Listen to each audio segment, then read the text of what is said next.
Some brands offer you low finance, or cashback, or servicing. Renault don't do ors. We do ands. The Renault Kadjar with 1.91% APR and €1,000 cashback and 3 years servicing, saving you thousands. Renault, the brand with the ands. Visit your local Renault dealer. Finance is made under a hire purchase agreement. Terms and conditions apply. Deposit required subject to lending criteria. See Renault.ie.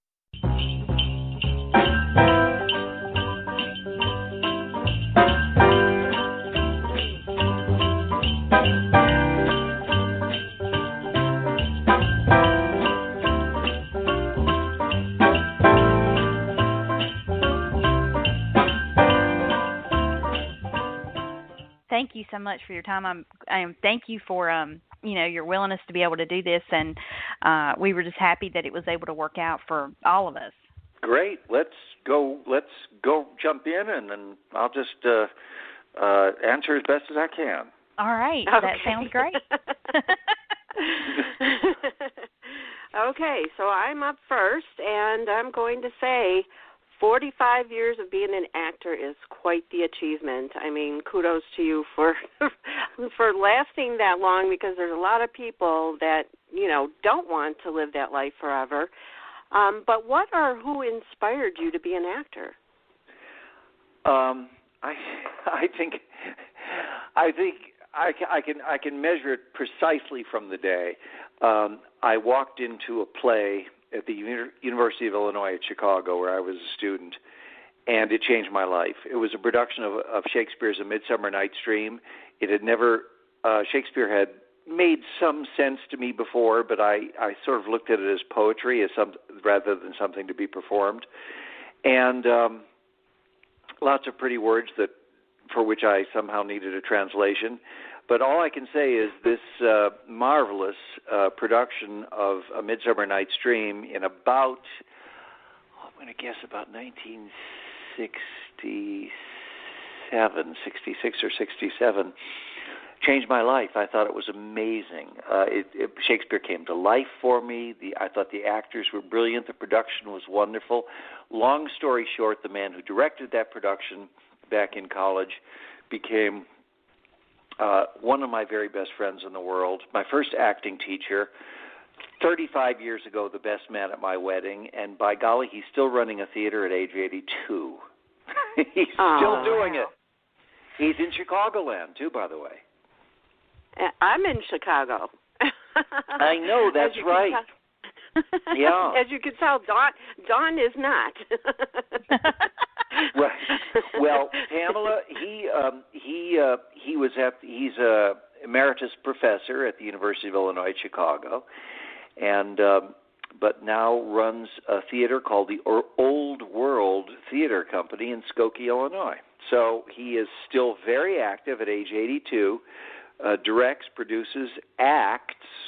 He's an amazing man. And I think that was the reason more than anything that I suddenly thought, I must do this. I auditioned for a play he was doing several years earlier, or maybe within a year of seeing that play, and I thought, and he encouraged me and became a real coach and mentor, and God bless him. That probably had more to do with it than anything I can think of. Wow. He sounds to make amazing. That decision, to make that life change. Right. Well, what were you thinking of doing professionally before you were inspired by him? As you might know, the University of Illinois at Chicago has a big medical center campus. Originally, I was thinking about being an MD, a physician, and taking pre-med there. And then I sort of verged into the possibility of physical anthropology, which I found interesting. Physical anthropology, social anthropology, somewhere along those lines. I started taking those as electives for social studies and found that fascinating. And then it was kind of, and that had a lot to do with my being in the first play there too, because it was as an anthropology student, somebody came up to me and said, "Hey, do you know they're auditioning for Arthur Miller's The Crucible?" at the University of Illinois, and I found that interesting because I knew it had to do with the history of witchcraft in Salem, Massachusetts, in the 1400s, the 1600s. And so I thought, oh, that's kind of interesting from the social anthropology aspect. That's kind of fascinating. And lo and behold, I found myself, out of curiosity, going to one of those auditions just to listen to and become acquainted with the play. And by golly, I finally wound up after auditions screwing up my courage and getting a part in the Arthur Miller's The Crucible, which was in about the fall of 1967. And my dear friend Bill, who was that friend, mentor, and the director of that marvelous production of A Midsummer Night's Dream, was directing that as well. So that's where it kind of all began. What a story. Well, you never know. You can walk into a play and it changes your life. I always thought, I thought I had a plan, and then life upset my plan by just a bit of chance. Right. I mean, who would have thought if you didn't walk into that play where you would be now and doing, probably as an MD or who knows, the darn thing. Yeah, I have no idea. I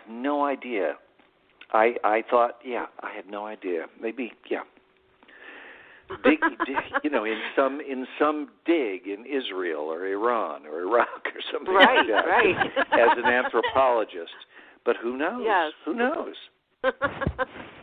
So, wow. That was a bit of happy chance for me, and there have been a lot of things like that. I thought of the Emmys the other night, and I thought, I look at them and I think the Emmys are for stars, if you will, for glamour and stardom, and I don't think of myself as either. I think of myself as a fortunate working actor, which is why I've only gone to the Emmys once. A fortunate Emmy, a fortunate actor who's a character actor, who has had the great pleasure and fortune of being gainfully employed for 45 years in a variety of mediums and still working in quite a chancy business. Anything in the arts is chancy. And so exactly. I just see it as one great continuum as opposed to, well, when did your big break come or things like that. That I've had a lot of little breaks all along the line that have sort of kept me on a trajectory. What was your first professional role, and what did you learn from it that you've used throughout your career? That's a good question. Well, I was on the professional stage as a student now again, one of those many breaks along the line would have been after undergraduate. My dear friend, mentor Bill, helped me hone my audition pieces, and I got into the School of Drama at Yale University. I was a year or two behind Henry Winkler, who just won an Emmy for yes. The other night. As a matter of fact, I talked to him on the phone this morning just to say, "Oh, congratulations! What the hell took them so long?" Right. After the Fonz on Happy Days and all the other marvelous things he'd done. And I said I was just so happy to hear that he had won. So I called to congratulate him this morning after some of the heat had died down, and then so I was a year behind him, and I think I was a year ahead of. 1 or 2 years ahead of Meryl Streep, Sigourney Weaver. It was a great school. Some wonderful people have come out of it. And so I was at the School of Drama at Yale, and that's a long way of saying in my third year I appeared on the professional stage at Yale. But after, as a kind of, acting apprentice, but in a non-professional non-professional way. I finally got my professional, my Actors Equity card, my union card on the stage at a wonderful theater in Louisville, Kentucky called the Actors Theater of Louisville. And just still a wonderful, groundbreaking theater where they do a lot of new material, new plays, things like that. And it was a production of A Long Day's Journey into Night by Eugene O'Neill. And I had the great pleasure of acting with the stage and screen veteran. This is a name that may not mean anything to you because of your youth. The name was Victor Jory, Jory. And Victor was, if you look up his filmography in IMDb or one of those places, you'll find he was, among other things, in Gone with the Wind, in some wonderful things. He was a marvelous stage and screen character actor from the 30s, the 40s, the 50s, and I think he worked well into the 60s too. Anyway, I worked with Victor Jory, who was at that time in his 70s. He played my father in this very tight, wonderful piece of work called A Long Day's Journey into Night, a Pulitzer Prize-winning play from I want to say the 1940s. It was written, but it's a beautiful piece, and I think my first professional production taught me much other than I had known before, which was be very disciplined, work hard, nose to the grindstone. But I knew that for a long time. I was raised in an Irish Catholic family where I had to get up and serve Mass at 6:30 in the morning, and had to be out of the house and make my own breakfast and be out of the house by 6 o'clock in the morning on cold winter mornings in Chicago to get to 6:30 Mass. And and I was a kid who was very sort of driven and disciplined to be on time and to not keep people waiting for me and do the work, or there'd be hell to pay.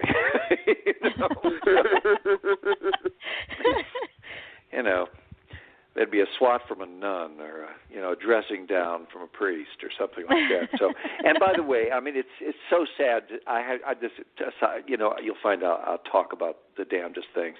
I must say this just on a side note. I find this. While I find the things that are happening in the Catholic Church right now very believable, I don't doubt a word of it. It's very difficult for any victims to come forward and say things like what I've heard. But I had a remarkable Catholic childhood with dear priests and nuns. I was one of the lucky ones. I stayed in touch with my 6th grade and my 8th grade nuns until they passed away. Matter of fact, years ago, my 6th grade nun came to we brought a bunch of nuns to a taping of Family Ties, and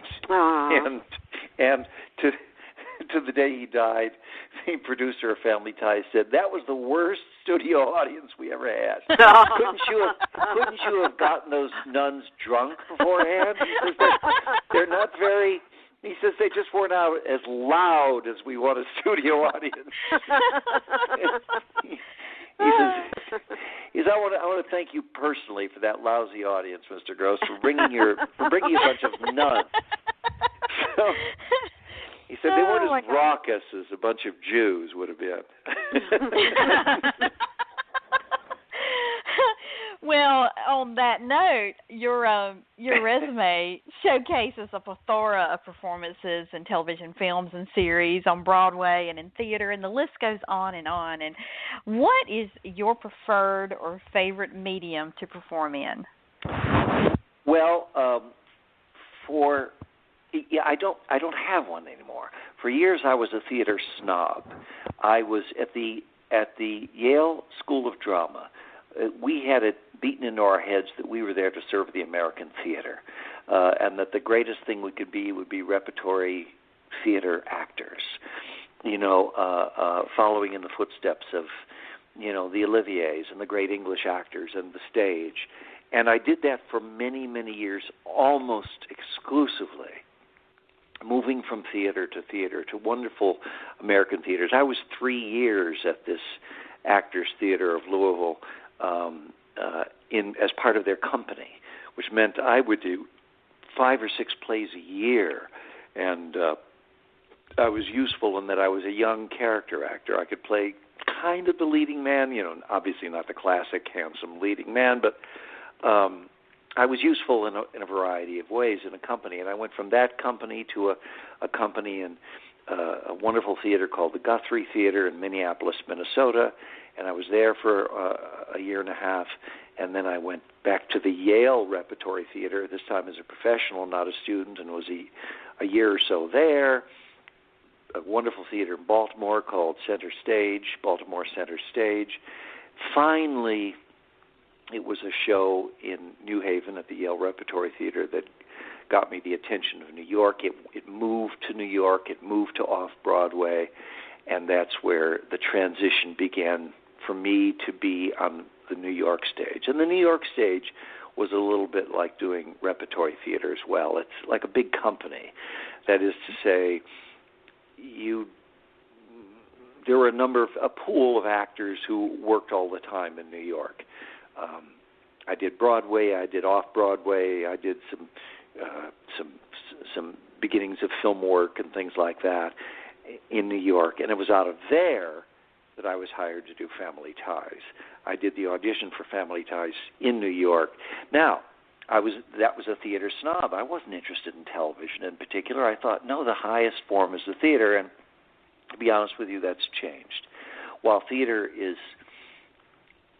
I think, still amazing and probably the biggest workout you can have, that is to say, professional theaters, you're accounting for 8 performances a week, essentially. Right. 6 evenings and 2 matinees, which is not uncommon. So that 6-day-a-week job, your big day off is Monday when everybody else is working. So you have a few friends outside the theater because who else is off on a Monday? And so I did that for years and years and years. And of course, it's a night owl existence too. You've got an 8:00 curtain at night, and as time has gone on, I have found the medium I prefer, just in terms of my own personal life, is on a sound stage or behind a camera, only because I prefer the schedule. The 5-day-a-week schedule usually. Occasionally, you film 6 days a week. Let's say Monday through Saturday, but more often than not, it's Monday through Friday. And the day starts early. You work in daylight hours. I'm more easily in a makeup trailer at 6 in the morning. I'm a morning person. Then at 8:00 at night, saying, okay, bing, I've got to be my top form at 8:00 at night. So I've become less of a night person, more of a day person. I think that's part of my normal cycle. And the other thing is the schedule itself. I missed my own daughter's high school and college graduations, because graduations almost always happen on a Saturday afternoon. Right. And I was doing theater on Saturday afternoons. I was at my matinee. And unless you're at death's door, you do not desert. It's like a troop of Army Rangers. You don't desert your troop, which is the theater. You've rehearsed together. You've got it together. If you have cardiac arrest, you let the substitute go on. The understudy, but you don't want to disappoint your partners, and so, I missed my daughter's high school and college graduations because they were on Saturday afternoons and I was doing theater. And I thought, and things really began to change for me in terms of preference. The priorities changed when my daughter herself started having children of her own. And I wanted to be at their things. I said, okay, this is grandparenting is a second chance to get things right. Things that you may have missed. I've also heard it God's reward for not murdering your own children, and so I love the role of grandparent. And yesterday I was at my granddaughter's high school varsity volleyball game. She's pushing 5'10". She's 5'10". She's over 5'10" now. She's right on that front line center, and she's a great volleyball player. And there's a game tomorrow, and I'm right in that cheering section for her and the grandson's soccer matches and seeing them on weekends. And all I can say is priorities have changed. So while I've also used to feel that the greatest theater there's nothing quite like theater as a workout. It really is amazing. You really have to have all the muscles. It requires more of you than anything I've ever done on film or television. Doing those 8 performances a week, hitting that 8:00 curtain with joy and discipline and energy. 6 times a week, and then the 2 matinees. So there's nothing quite like that workout. I must say, though, just in terms of my lifestyle now, I prefer a little more behind the camera. It gives me more free time, and also I've had the blessing that once upon a time I found the best material on the stage. Having said that, though, I've found very good material on screen, both big and small screens, and so I'm not as prejudiced about that anymore. I believe in following good material wherever it takes you, and that can be in any medium, really. See, I told you I was going to take long answers for a very short question. Well, that's okay. That's okay. It's quite a learning experience listening to you talk about, your career in general. And speaking of, you've had such an extensive and successful career, and you've played many different roles over 45 years, which is just amazing to me. And what has been your favorite role to play, and why? Well, boy, I've had some real favorites. Something that's very much on my mind right now, because it meant a lot to me just in terms of I love playing different and unusual things. And one of the things that was, again, the breaks I've had was right after 7 years of Family Ties, almost immediately after 7 years of Family Ties, and playing one of the nicest, liberal, sweet fathers that had ever appeared on a television show. I had the opportunity to do the first, the original Tremors, which was a sci-fi film with Kevin Bacon, Reba McEntire, Fred Ward, a wonderful cast for Universal Studios. This was came out in 1990, and this was a sci-fi film with an extremely different character who was right-wing, survivalist, gun-crazy, comically obsessive-compulsive disordered, and paranoid, but comically paranoid. And it couldn't have been more different. And I've also, so I enjoy surprising people. Right now I play a recurring gay man on Grace and Frankie, the Netflix show with Lily Tomlin and Jane Fonda, Sam Waterston, and Martin Sheen. An extremely gay man who's like a wedding planner and a chef, and I love variety. So give me something that's different. Give me something that's odd. Give me something that breaks the mold, and I'm happy with it. So there's no that. So the favorite roles for me are the ones that just challenge me the most and take me in a direction I haven't been before. In high school, I played a role that was written for a woman because I convinced in the reading, I went in for auditions and things like that, and convinced this director. I just gave him a great reading of this female role, and it was a very strange female, a grandmother in a play, and I just gave a very good reading for it, and I wanted to play it as a woman. I didn't play it as a joke. I wanted to play this female role. You may or may not know this, but in traditional Japanese theater, kabuki, there are men who specialize in playing the women's roles all their lives. The great all the actors in kabuki theater are men. Some of them play men, some of them play women, some of them, stock characters and things like this. And I thought, if I were a kabuki player, it would the great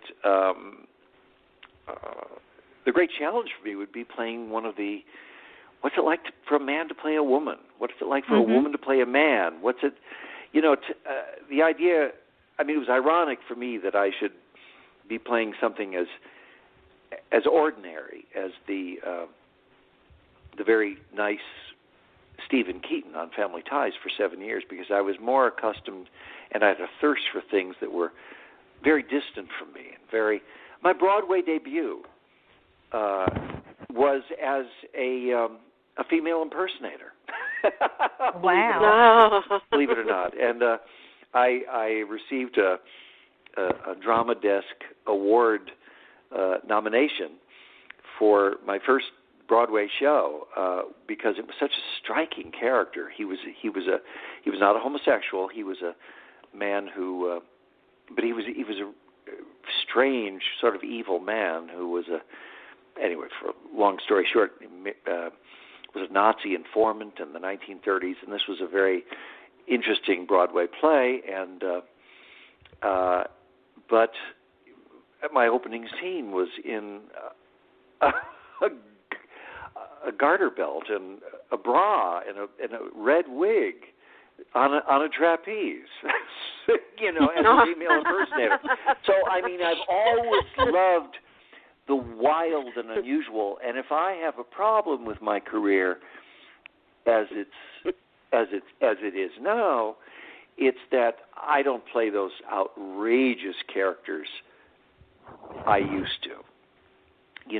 That I was accustomed to playing, particularly on the stage, and that kind of makes me a little eager sometimes to go back, where they would let you do something like that, because you become, typecast. I play a very decent father, for example, in Christmas Pen Pals, not unlike, decent in the way that, I found this interesting because I thought, okay, where do I find the challenges here? Because I played a very decent father for 7 years on Family Ties, and those roles don't ordinarily interest me that much as they used to, because I say I've been there, done that. But with the help of the director and the writer, we were able to make it a far more interesting character as a man who didn't necessarily have answers, but a man who was seeking answers, who was looking for answers. And a very nice relationship with Sarah Drew. Who I played her father in this thing, and we were both, as father and daughter, both looking for answers in finding new relationships, or not isolating. And so that I found interesting. So I'm always looking for something. You'll tend to get typecast more on television and film, certainly. And I'm always looking for the more outrageous and interesting characters. But I've usually found those on the stage, because, for whatever reason. Mm-hmm. So anything that keeps breaking the mold is something that's interesting to me, not only because I want to keep audiences guessing, but because it's interesting to me. You know, Yeah. it's like going to a new country and saying, "Oh my God, you guys eat that? Let me try that. Let me try that." Well, that's a food. Right. I've never tasted locusts. Okay, I'll try locusts. You know, if you eat locusts over here, I'll eat some just to try it. You know, I'm curious about things I haven't tried before, and different smells, different tastes, different music, and different kinds of characters to play. Yeah. Wow. Pam? Well, I'm not that adventurous. Sorry, I'm not going to eat a locust or No a locust for you. cockroach or any of that kind of stuff. And you know, there's a couple of those type travel series on TV or food series and stuff like that, and those are the ones I stay away from, where they're venturing out into these foreign countries and eating these things that the locals eat that is, it's normal for them to eat, but no. Mm-mm. So you were not a fan of Anthony Bourdain, and well, you liked no, him, but maybe I not didn't want to everything he got mention to him eat. by name, but yeah. I did catch one or two of his episodes way back when, and when I realized that this was going to be a natural thing that he was going to be doing on every episode, I was like, sorry, no, I can't do this. I must say there was a time where I drew the line too, where I was in Tanzania on safari, and I went to a tribal ceremony where the Maasai tribe cuts open the blood of their cattle. They pierce a vein in one of their not an artery, a vein in one of their cattle, and then they drink the blood. I was offered the blood from the cattle. I was like, no, I don't think I'll drink that. No. And that was the thing. I wasn't squeamish about blood. I was squeamish about disease. Yeah. You know, like I could see if somebody, for example, if somebody cooked a locust, I would eat it because it's like, okay, there's no germs on it anymore. It's been cooked, thoroughly crackled. But I thought, I don't know if I want to, you know, I don't know that I want to drink blood from a living thing because blood could carry disease. You know, that was my thing there. It wasn't the taste. I wasn't squeamish. It was just like health, you know. So, well, otherwise I'm glad to know that you have some kind of limit. So I do. Even I have standards. And that may have been your affirmation too, as to why you did not pursue medicine. You know, yeah, when you right. In that field. I could catch something here. Yeah, right. To be honest with you, I'm more likely to catch something kissing an actress than I am being a doctor. You don't know where they've been. Yeah. Oh my gosh. Well, I wanted to get back to your role on Grace and Frankie on Netflix. First of all, let me say I absolutely, and I know I'm not the 1%. I'm probably the 90% of the people out there that absolutely love and adore Jane Fonda and Lily Tomlin. Yeah. And you've gotten to work with Lily more than once. I mean, I can still see to this day her doing that one ringy dingy, two ringy dingy. So that tells you a little bit about my age. Oh wow, yeah, wow, and big business, yeah. Yes. But they're both amazing, and I've yet to catch that series. It's on my folder. But as you know, there's like a zillion things to watch and there's so many many venues to watch them on. Yes, exactly. Who can keep up? Yeah. You can't. No. But what was it like working on Netflix? Is it different than working on TV or in a film? Wait, say that. You know, really, no. There's a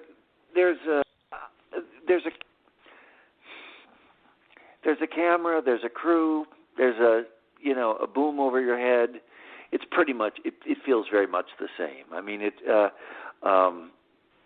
usually it depends more on budgets than anything. This, a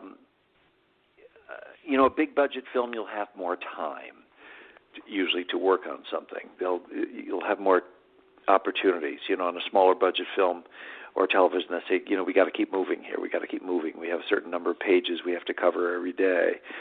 And, I would say, for example, the Disney film I did last year, bigger budget, it's a little more wiggle room, if you will, to try things and experiment. Whereas other things will film very quickly. You don't have a lot of,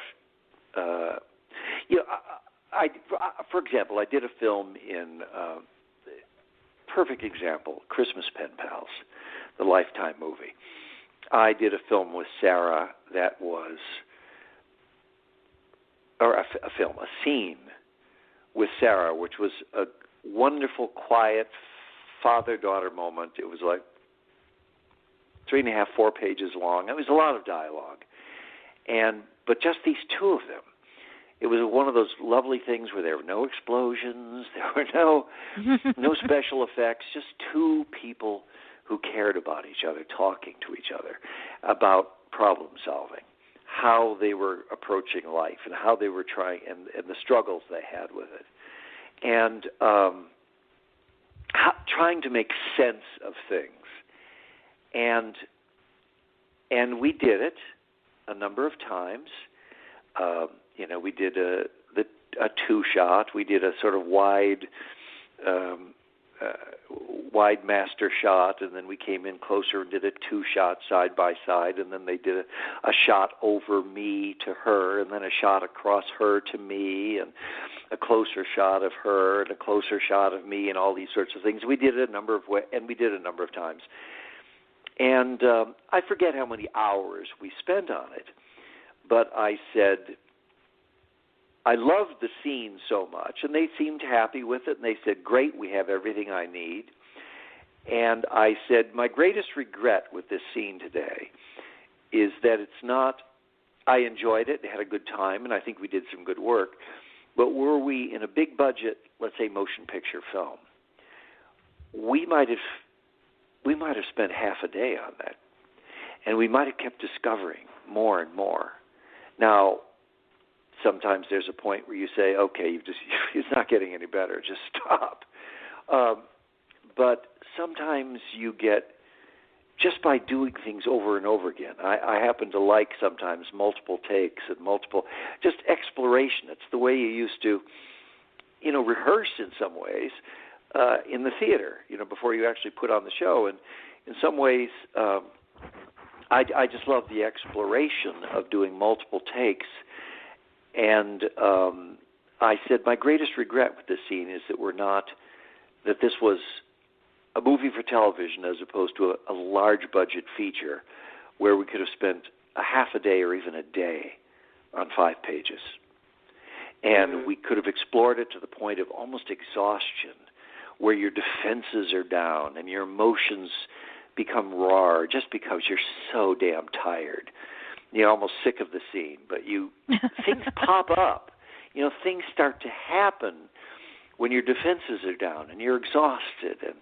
And I just think that's fun, trying a multitude of things. I remember once talking with a wonderful actress who won an Academy Award for her work years ago in Bonnie and Clyde. And I worked with her on the stage. Her name is Estelle Parsons. It's probably a name that doesn't mean very much to you, but Estelle won. Isn't she the one, the Golden Girls? Oh, that's who it was. I honestly don't know whether she was on that as well. Oh no, that was Estelle Getty. That was Estelle Getty. But this was Estelle Parsons, and she won an Academy Award for Bonnie and Clyde. The Arthur Penn movie, which was done in the late 60s, early 70s. And I worked with Estelle on the stage shortly after at some point after she won this Academy Award. And I congratulated her for her work in that and the Oscar. And she said, oh, I didn't win that Oscar. I said, what do you mean, Estelle? She said, the film editor won that Oscar. They had me do it 20 different ways, and they chose the one they liked, and that's what won the Oscar. She said, we did it a multiple number of ways, and I tried a number of things. And she said the Oscar was won by the editor who picked, that was who picked the takes that made her look the best. Now, I think that was her being overly humble. But my point is, it's fun to explore sometimes, and sometimes it can be, there are nuances in doing multiple takes that are just such fun to watch. And so that's a perfect example of what's the difference between sometimes different mediums is you may have more time in a big budget film to explore things, and in the stage you may have more time, weeks ahead of time as you rehearse, to explore things. And it just varies. You've just got to be in a lower budget thing, or if the schedule is moving quickly, you've got to be at the top of your game on your first take, because you don't have time to mess around. I can tell you right now, the toughest thing for me ever to have done was the 5 or 6 months I did on The Young and the Restless once. I just decided I've never done a soap opera. Let's do a soap opera. They made me an offer to come in and play a character. I did. He was kind of an interesting con man, which was fun, and the father of one of their major characters, and that was very tough because they've got to churn out an hour's worth of programming a day, which means many, many pages, and so you'll do it once. And if you don't accidentally chop off your hand in the middle of the scene, they'll say, "Okay, great, that's fine. Let's move on." And you go, "Wait a minute. I'm just getting started here. Nope, done. Sorry, moving on. We don't have time." I found that extremely frustrating. Extremely frustrating. I felt it. Sometimes it just takes me a minute to take or two to kind of warm up, to find some things, because ultimately, just to find things, and time is a great editor in some ways, and when you're, and I felt like I was on an assembly line, working on soap opera, so I didn't particularly enjoy that format. It went too fast for me. I didn't have time to try things, to explore. Yeah. Yeah, that was actually going to be my next question of what your experience was on working on The Young and the Restless. But oh, really? I guess instead I'm going to ask you. I think my biggest problem, there's some very talented people there. I think it's tough to grade. I had a difficult time, because plot turns take the damnedest twists sometimes, and I'm always trying to make, with my background in theater and other things like that, I'm always trying to make sense of things. Like, what is this? Right. What is the journey of this character? And I remember, and I think they got. I lasted no more than 5 or 6 months on that, because I think they got tired of my asking questions. I would ask, I'd be given a script, and my character's threatening to commit suicide. And I'm going, wait a minute, he wasn't suicidal yesterday. What happened? What's going on here? And there's not even time to ask those questions. It's like, just do it. And so what I learned from that is to make a commitment to something, no matter if it made sense or not. And a lot of times I find it doesn't make sense. Yeah. Right. So let me put it this way. It felt a little like a factory. There are very talented writers. There are very talented producers. There are very talented actors. But I have trouble producing art with a timer sitting next to me saying, pick it up, pick it up, pick it up. Let's go. Come on. Mm-hmm. Turn on the switch, turn on the art switch, and start talking. I think I need a little breathing room. And so that was not the medium for me. And I doubt that I can't imagine ever going back to something like that, just because, because it's hard to write. I mean, some people are very good at deadlines, and I don't like doing it that way.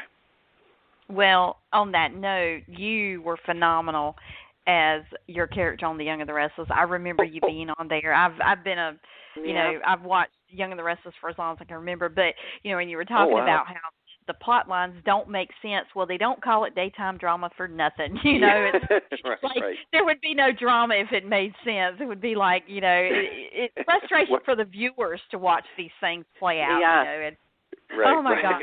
Right. So I can imagine that for you being, you know, part of it, acting, how frustrating it would be to be trying to carry it out for the viewers. And but that leads me to we've got to talk about the award-winning Family Ties. I mean, my gosh, such a iconic of our time. And honestly, Michael, they just don't make primetime television like that anymore. Boy, I guess I'd agree. I don't watch that much anymore, so it's hard for me to tell. But I know there's some very good things out there. A lot of the things that are award-winning right now are, of course, very edgy. Yeah. Which means sometimes overtly sexual, sometimes, you know. And I'm not a prude. I am not a prude. But I don't like things done just for shock's sake. You know what I mean? Right. I want it to be organic to the piece, and I don't necessarily. I could just take so much of that, and it's not that I need laughs and pure escapism and stuff like that. There's some marvelous things out there which are tough and hard driven. I don't need a steady diet of it. It's harder to find those things. You're right. The difference is where everybody can sit down and watch the same piece. You don't have to protect your children from it. Right. Right. In some ways, I think parents right now have a great deal of difficulty because they feel the media is at war with their family values, and I don't even know what that means exactly, family values. And I'm not, as I say, I'm not a prude. I'm not a scold. We handled some tough things on Family Ties. We handled, in the first year, there was a story we did about, titled Uncle Arthur, where a good friend of mine had made a pass at my daughter. You know, this 40-year-old man who was a friend of mine, who I regard as a true friend, was putting the make on a 16-year-old.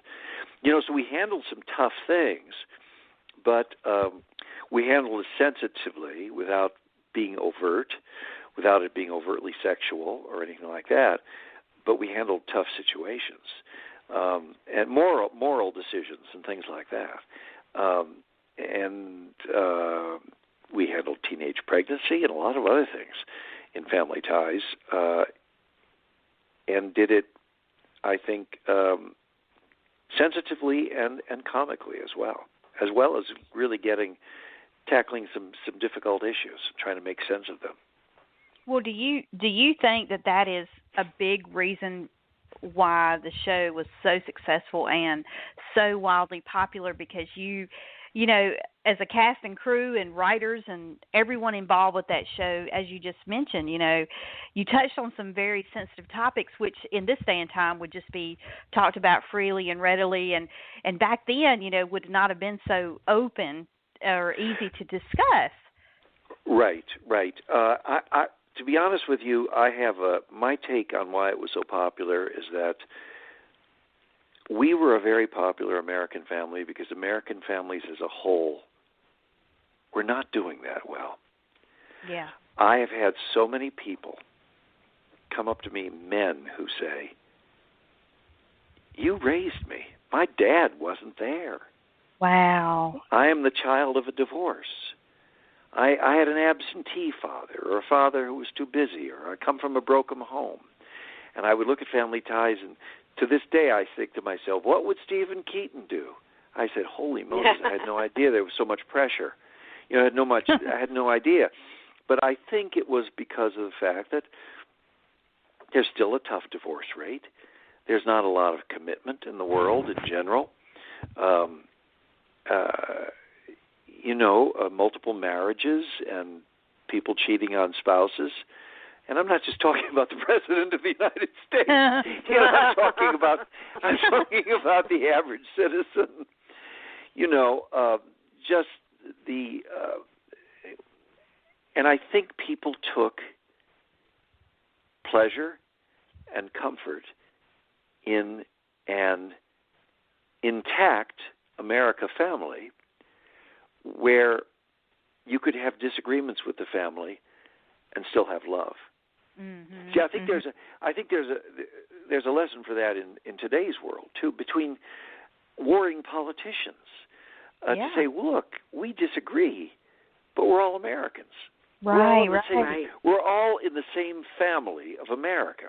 That's we're right. Americans first, and we're Democrats and Republicans or liberals or conservatives second. But first, we're Americans.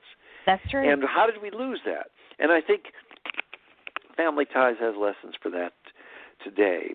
Different sorts of people can agree to disagree and still have a kind of high regard for each other.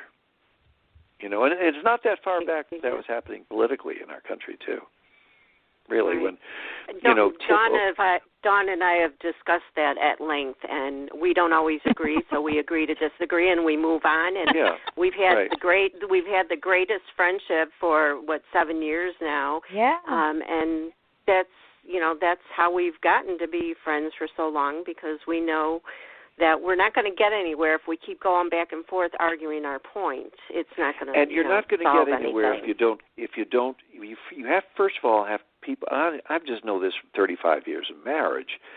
You have to be able to listen to the other person and understand their point of view. Right. You've got to give them respect of listening. And then after that, again, the thing I've learned in marriage is compromise. There was a day when very conservative Ronald Reagan and very liberal Tip O'Neill, the leader of the House, leader of the Democrats, could just sit down as two Irishmen and talk things out. Yeah, well, I'll give you this if you give me that. I'll try that. Right. Nobody wants to compromise anymore. No. I don't see how any of these people have marriages. That's true. I seriously don't. Yeah. I don't, because compromise is something I have to learn every day when I'm dealing with my spouse. Yeah. You know, so I don't see how these guys even keep marriages together. You know, I don't know. But you know, it's not just in that. It's kind of a societal thing too, where across the board you just find so many people at odds, and you know, and not to get off topic, but that unfortunately is kind of everywhere you turn, and the art of compromise can be used everywhere to make a difference. And but you're right, Family Ties is, I think, needed more than ever, you know, now, because the lessons from that show of yesterday certainly are very applicable still today. Yeah, right. There's something that holds people together despite their differences, and I think that's the important thing to take from that, you know. Oh yeah, definitely. And Pam, you were talking about something along the lines of like this. I think you and I were sharing something about reboots, and you know, how we miss the good old days of, you know, television and the way it used to be, and it's just amazing how things have changed in that dynamic. In that respect, I was glad to see Roseanne come back again in some ways. Now, I didn't watch it just because I don't watch that much television as much as I used to, and there, as you say, there's so many choices. But you know, because they were tackling some tough issues in Roseanne, and will, I guess, in the new reboot without Roseanne Barr, but they handled it comically.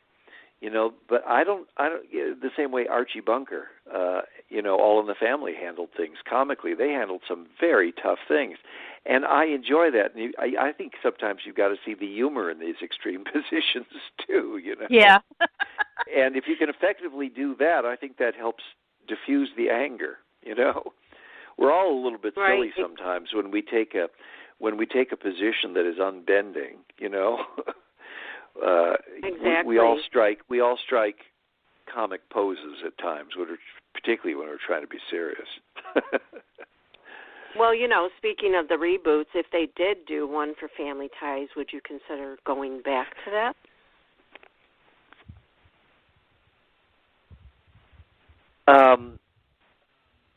The reason I say no is that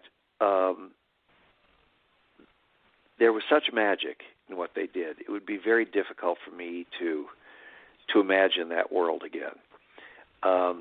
Our executive producer, who was the heart and soul of Family Ties, passed away about 6 years ago.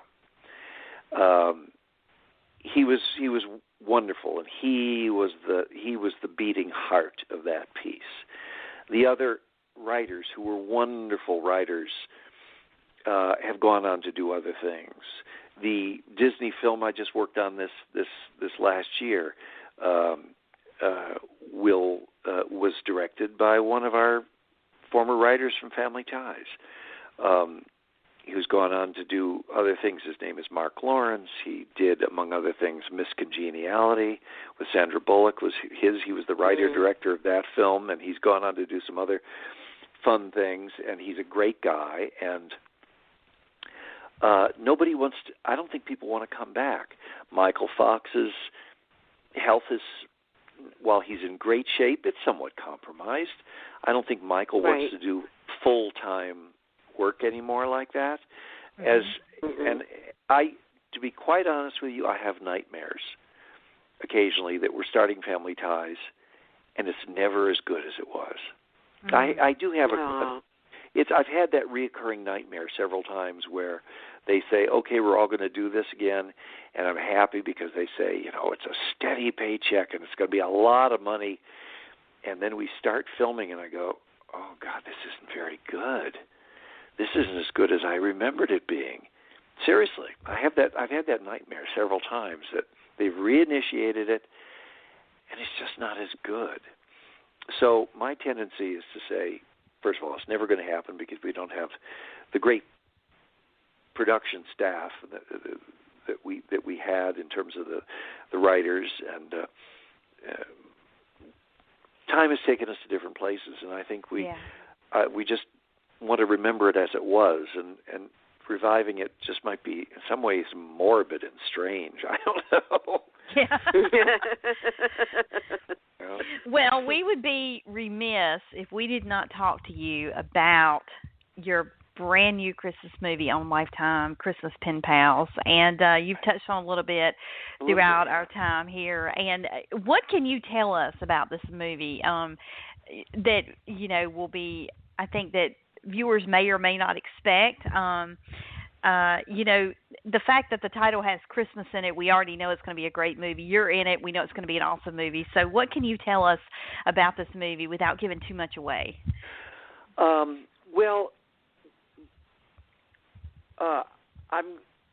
It's about two people who are at points in their lives where it's an interesting relationship for me with the father-daughter thing. Sarah Drew plays the daughter. You may have seen her for, I don't know how many seasons she did on Grey's Anatomy, but she's very well thought of and a lovely, lovely young actress. And she is, in some ways, going about trying to find love in all the wrong ways. And her father, she's still very broken up about the loss of her mother, which was some years ago. And her father, played by me, is a man who has begun to isolate a little bit, has not gone out. He's not enjoying life the way he used to. He's a sweet man. He's a nice guy, but he just lets other people do things now. He doesn't get a Christmas tree himself. He lets his other daughter. He goes over and decorates her tree, and he doesn't do Christmas dinner. He's a guy who's become closed down a little bit. Okay, and it's really about the two of them. I'll be honest with you. When this first came along, I thought, does the world really need another Christmas movie? Come on, there's so many of them. Yeah. And then I found myself reading this, and I said, oh, I'm really enjoying it. Mm-hmm. There were a few places where I thought, this was a man who's searching for answers. He doesn't have answers. In those few places where he seemed to be a bit glib about knowing what to do next, I said, can we make him not know what to do next?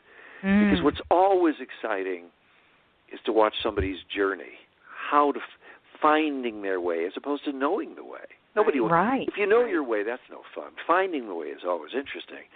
And so in this respect, it's a kind of parallel story. Naturally, the greater part of the story is involved with dear Sarah and her search for this, and to whom does she connect, and how do you connect, and it has to do in some ways with finding love the old-fashioned way.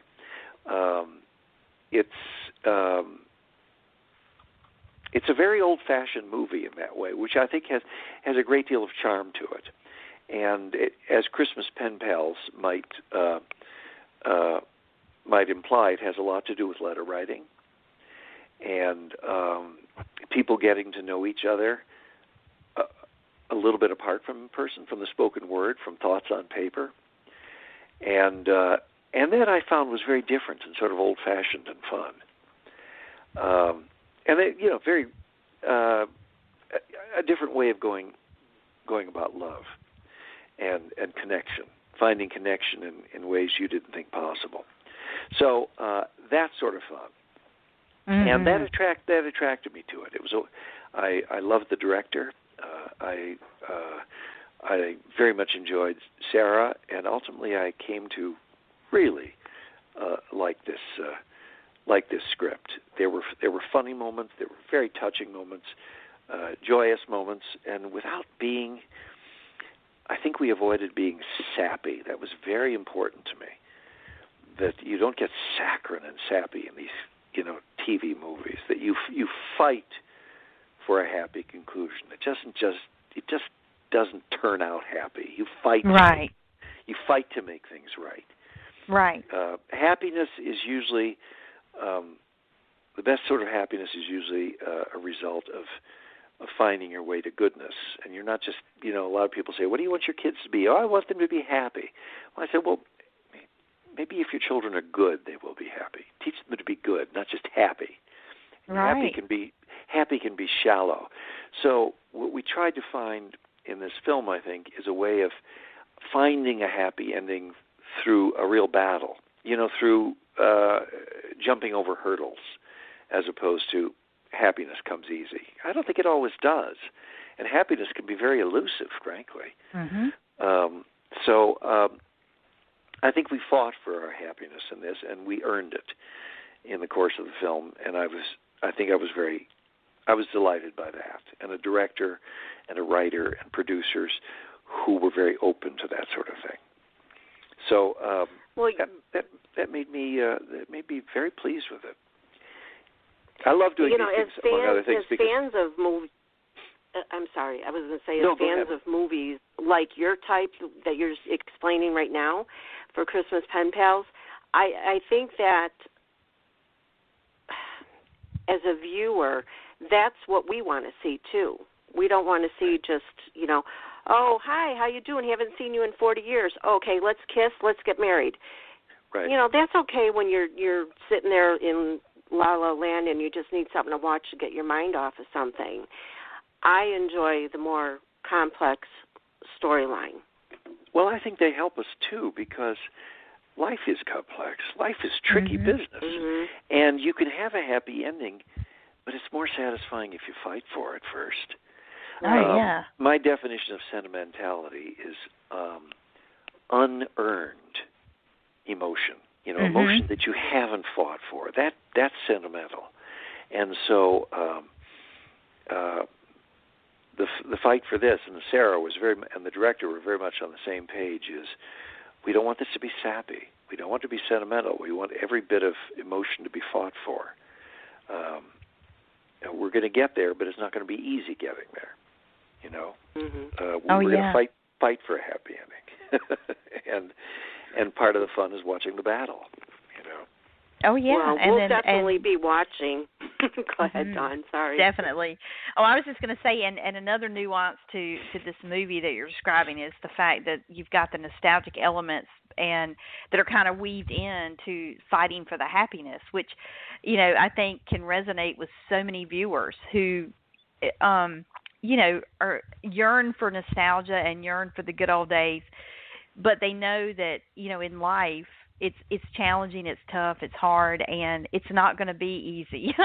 And if you're going to, you right. do have to fight in life. So this is true to form, Yeah, people, I think audiences are less willing to fight for something that's too sappy, because real life is difficult, and people know that. And if you give them something where it's too easy, they go, it's not believable. I don't buy it. Yeah, I don't buy it. Right. That's right. So I don't like. We're very much on the same page. I'm going to mention one other thing about letter writing too, and that is that Meredith Baxter, my former co-star, and I from Family Ties, still get together. We're getting together in a couple of weeks, and there's a show we occasionally take on the road called Love Letters, which is about two very different people, a man and a woman, who form a friendship all through life, chiefly through their correspondence. From the notes they passed to each other in second grade, all the way till the end of their lives. Telegrams, notes, invitations, thank you notes,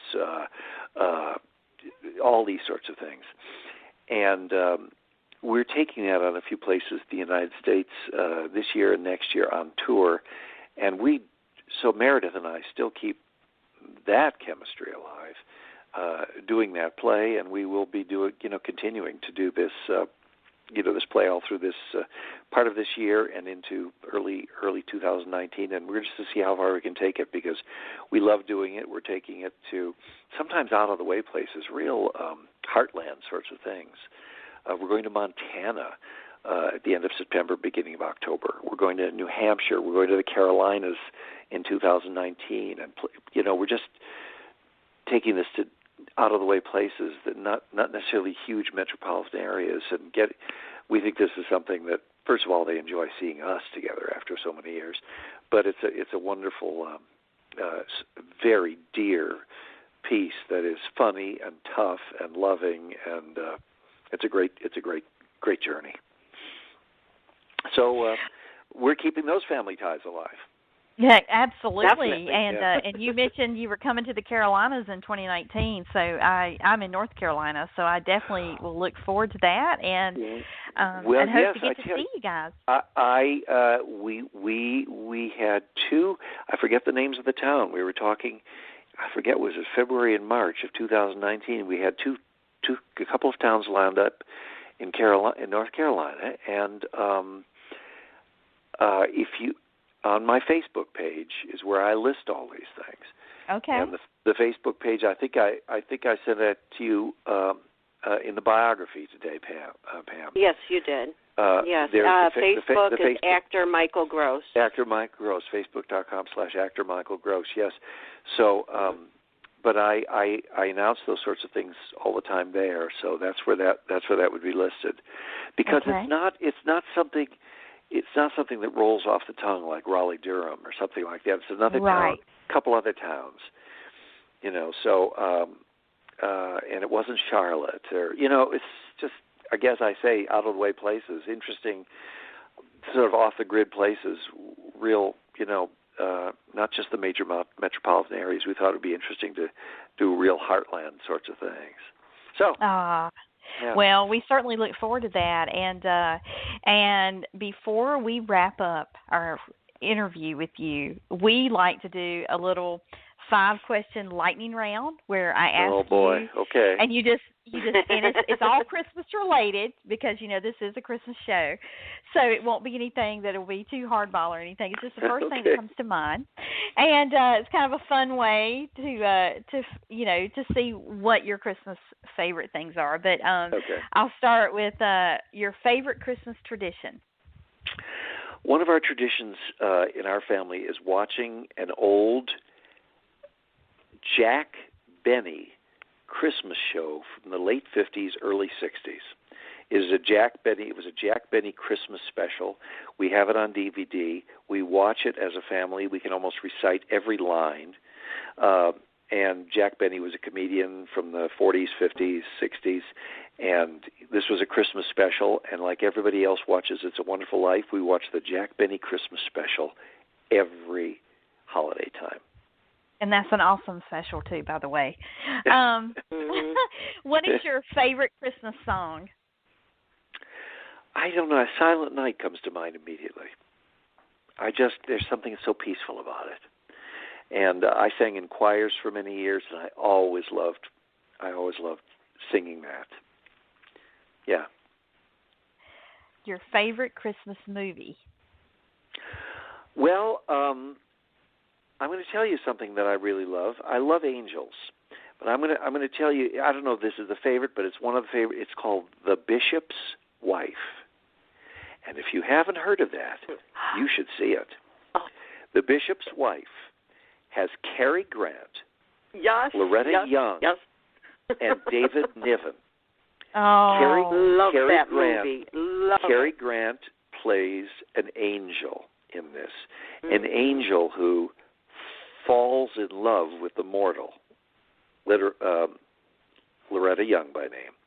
And David Niven is a sort of tough, he's an Episcopal bishop who's trying to get a cathedral built, and he's all about the money, and he's lost the Christmas spirit, and he prays for help, and by God, Cary Grant shows up to help him.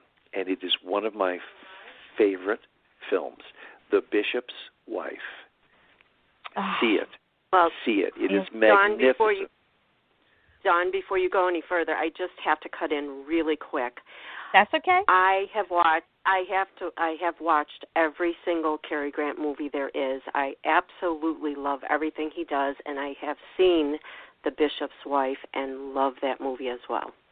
Yeah, great. Yeah, it's a beauty. It's a beauty. And they don't make movies like that anymore. No, you know? It could drive me to tears. I tell you, it could drive me to tears. Oh yeah. Oh yeah. Okay, hot toddy or hot chocolate? Hot chocolate.